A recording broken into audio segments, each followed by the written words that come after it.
Hello friends, my kitchen my રેસિપીમાં આપનું સ્વાગત છે. આજે આપણે બનાવીશું ગરમા ગરમ મેગી. નાના બાળકોથી લઈ અને મોટા સૌ કોઈની ફેવરેટ એવી મસાલા મેગી. આમ તો બધાના ઘરમાં મેગી બનતી જ હોય છે, પણ આજે હું તમને તીર્થ સ્થાન જેવા કે કોટેશ્વર, હર્ષદમાં આપણે જોઈએ છે કે ચા સાથે લારીવાળા મેગી પણ રાખતા હોય છે. તો આજે આપણે લારીની સ્ટાઇલમાં મેગી બનાવીશું. જો રેસીપી સારી લાગે તો લાઈક અને શેર વધારે ને વધારે કરજો અને સબસ્ક્રાઈબ કરવાનું ભૂલશો નહીં. મસાલા મેગી બનાવવા માટે સૌપ્રથમ આપણે એક ટ્રેમાં નાની એક નંગ સમારેલ ડુંગળી, નાનું ટમેટું સમારેલ, ગાજર એક નંગ સમારીને, એક નંગ લીલું મોરું મરચું અને વટાણા લેશું. જો આ રીતે વેજીટેબલ્સને ચોપ કરીને રાખશો તો આપણી મેગી 10 મિનિટમાં બનીને રેડી થાય છે. તો અહીંયા મેં એક મેગીનું પેકેટ લીધું છે, તેમાંથી આપણે 3 પીસ છે તે આજે મેગી બનાવશું. તો મેં 3 પીસ કાઢી લીધા છે.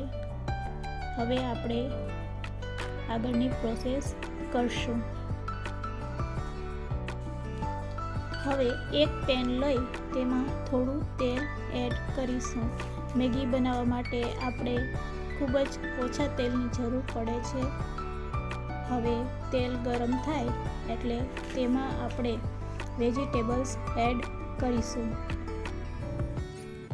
તો તેલ આપણું ગરમ થઈ ગયું છે, તો તેમાં સૌથી પહેલાં ડુંગળી એડ કરીશું, તેને સાતરી લેશું. હવે મરચાં અને વટાણા એડ કરી અને ગાજરના કટકા છે તે એડ કરીશું.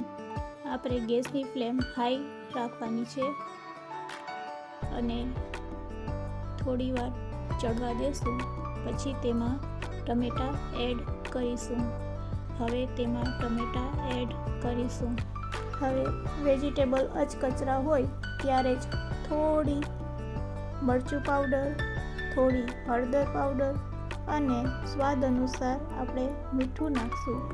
એ વાતનું ખાસ ધ્યાન રાખવાનું કે હજી મેગીનો મસાલો પડશે તો ફક્ત આપણે વેજીટેબલ્સ જેટલું તેમાં મીઠું એડ કરીશું. હવે બધા મસાલાને વેજીટેબલ્સ સાથે મિક્સ કરી અને તેમાં આપણે પાણી એડ કરી દેશું.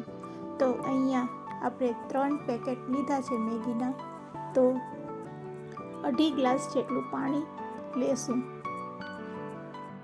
હવે પાણી ઉકળે એટલે તેમાં આપણે મેગીના જે પીસ છે એને એડ કરી દઈશું. આ રીતે એડ કર્યા પછી તેને થોડી વાર ચડવા દેશું. તો થોડી વાર થઈ ગઈ છે. હવે તેને આ રીતે આપણે પલટાવી લઈશું અને તેના ઉપર આપણે મેગીનો મસાલો છાંટીશું. તો 3 મેગી છે તો 3 મેગીના પેકેટ આપણે તેમાં એડ કરીશું. હવે તેને ચમચા વડે આ રીતે હલાવશું. આ રીતે ચમચા વડે તેને હલાવતું જવાનું અને મેગીને પકાવશું.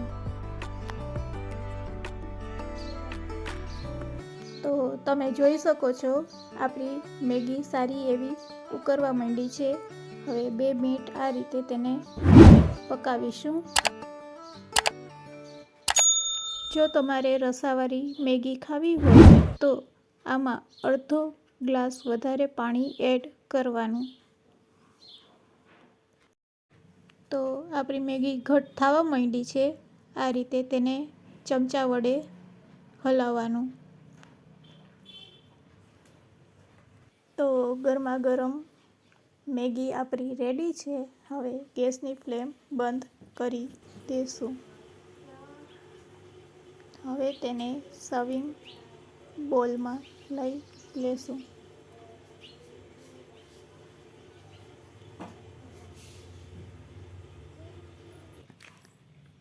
તો રેડી છે આપણી ગરમા ગરમ મેગી. સર્વ કરવા માટે નાનાથી લઈ મોટા સૌ કોઈની ફેવરેટ અને લારીની સ્ટાઇલમાં મેગી આ રીતે એકવાર બનાવીને જરૂરથી ટ્રાય કરજો.